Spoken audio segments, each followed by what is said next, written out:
Final અને last 10મી formula છે કોન્કાટિનેટ. આ ફોર્મ્યુલા આપણને બે ડેટા જે બે ટેક્સ છે એને જોડાણ કરવાનું કામ કરે છે. મોસ્ટલી કસ્ટમર ડેટા હોય યા એમ્પ્લોય ડેટા હોય ત્યારે આપણને ખૂબ ઉપયોગી બનતું હોય છે. જેમ કે અહીંયા નામ બતાવ્યા છે એ કોલમ અને બી કોલમમાં. એ કોલમમાં ફર્સ્ટ નેમ છે, બી કોલમમાં લાસ્ટ નેમ છે. તો હવે આપણે એને બંને એક જ કોલમમાં જોઈએ છે સાથે એક સાથે. તો કઈ રીતે?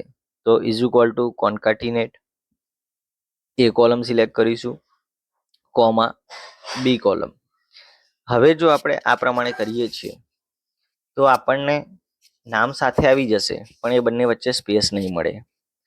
તો આપણે અહીંયા એક વાતનું ખાસ ધ્યાન રાખવાનું છે કે એ કોલમનું સિલેક્ટ કર્યા પછી ત્યારબાદ ઇન્વાઇટેડ કોમાની અંદર સ્પેસ આપી દેવાનું છે, જેથી કરીને આપણને બંને ફર્સ્ટ નેમ અને લાસ્ટ નેમની વચ્ચે સ્પેસ મળી જાય.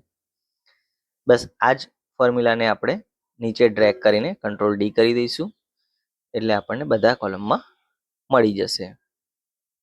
મિત્રો બીજો એક શોર્ટકટ છે, જો આપણે કોન્કાટિનેટ યુઝ ના કરવું હોય તો આપણે simply is equal to A1 and inverted કોમામાં સ્પેસ આપીશું, એન્ડ કરીને ફરીથી B1 લઈશું અને ડેટાને ડ્રેગ કરી દઈશું તો આપણને બધાની અંદર આપણને માહિતી મળી જશે.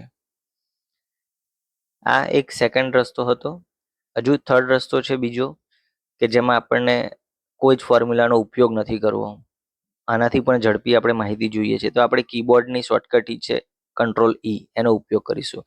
એના માટે આપણે સૌપ્રથમ એક સેલની અંદર આપણે જે પ્રમાણે માહિતી જોઈએ છે એ પ્રમાણે આપણે લખવાની રહેશે.